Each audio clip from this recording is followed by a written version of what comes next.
श्री गुरु रविदास जी के जन्मोत्सव का हिस्सा बनने आया था और आज हमारा जालंधर विकास के उत्सव का साक्षी बन रहा है। आज सुबह मुझे जींद से देश की पहली हाइड्रोजन ट्रेन शुरू करने का अवसर मिला है।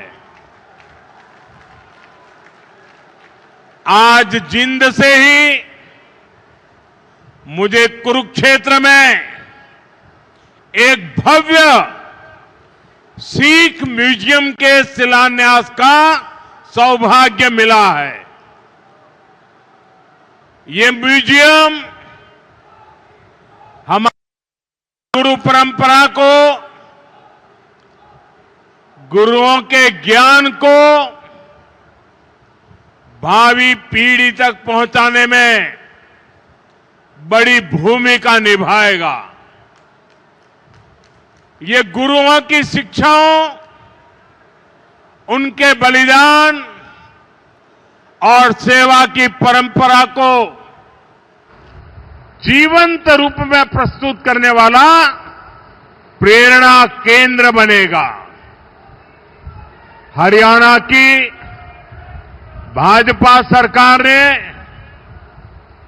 हमारी सिख विरासत को भावी पीढ़ी तक पहुंचाने के लिए ये पवित्र काम शुरू किया है। साथियों, विकास कार्यों को गति देते हुए अब यहां जालंधर से कई नई रेल सेवाएं शुरू की गई है। आज अमृतसर से काशी के बीच रेल सेवा भी शुरू हुई है। इससे गुरु रविदास जी के भक्तों के लिए पंजाब से काशी जाना और अधिक आसान हो जाएगा। आज दौलतपुर चौक और करतौली के बीच नई लाइन भी शुरू हुई है। करतौली से अंबाला के बीच नई रेल सेवा को भी हरी झंडी दिखाई गई है।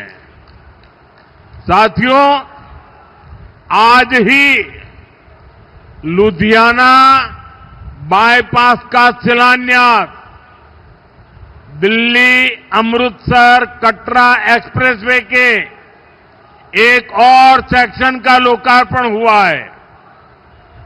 मैं ऐसे हर प्रोजेक्ट के लिए देशवासियों को और खास तौर पर पंजाब के मेरे भाई बहनों को बहुत बहुत बधाई देता हूं।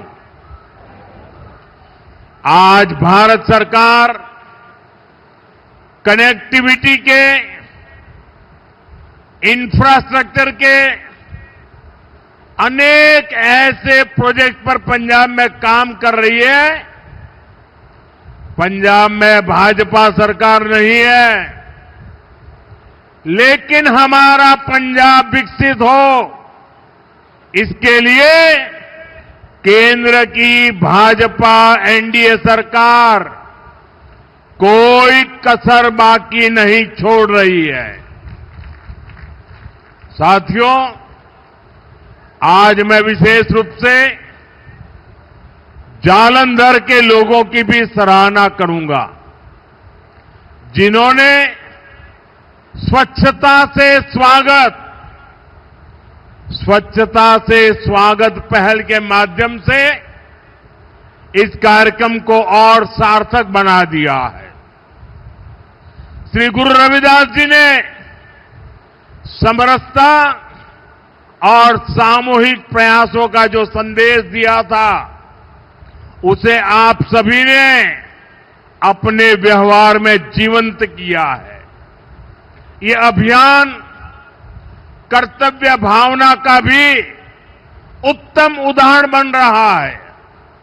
साथियों, आज के दिन मैं इस मंच से पंजाब के महान सपूत सरदार तेजासी समुंदरी जी को भी अपनी श्रद्धांजलि देता हूं।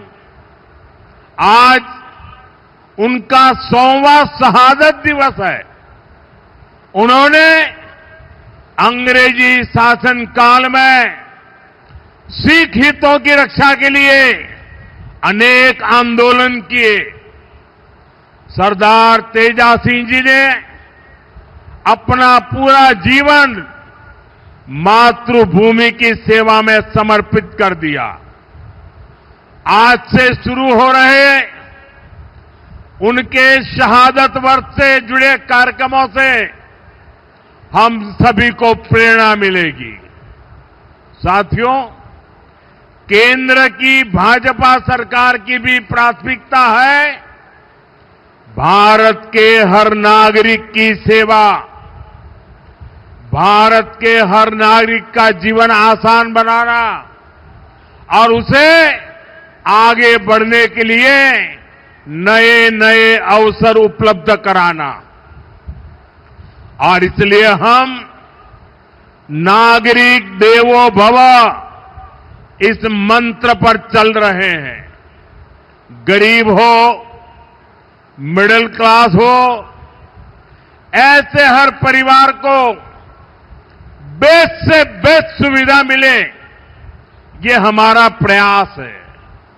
और नागरिक देवो भव का ये भाव हमारे काम में दिखता है। साथियों, जो भारतीय रेल है एक गरीब परिवारों की, मिडिल क्लास परिवारों की सवारी है। लेकिन 2014 से पहले तक रेलवे की क्या स्थिति थी, ये आप अच्छे से जानते हैं। कांग्रेस सरकार नई ट्रेनों की झूठी घोषणा करके आराम से बैठ जाती थी। हमारे जो रेलवे स्टेशन है, इनको तो कांग्रेस ने अपने हाल पर छोड़ दिया था। यहां तक कि अंग्रेजों के जमाने में जो स्टेशन बने थे, उनकी सूद लेने वाला भी कोई नहीं था। साथियों, भारतीय रेल का नेटवर्क इतना विशाल है कि रोज उसमें जितने यात्री सफर करते हैं, उतनी तो कई देशों की आबादी भी नहीं है। रेलवे के विकास के जो काम आज हो रहे हैं, ये 30-40 वर्ष पहले हो जाने चाहिए थे। लेकिन पहले की सरकारों की प्राथमिकता में ये काम था ही नहीं। गरीब और मिडिल क्लास को भी सुविधा चाहिए, इनको भी साफ सफाई चाहिए, इनके समय की भी एक वैल्यू है। ये पहले की सरकारें चर्चा तक नहीं करती थी। साथियों, ऐसी सोच से विकसित भारत नहीं बन सकता था। पिछले वर्षों में भाजपा सरकार ने स्थितियों को बदलना शुरू किया।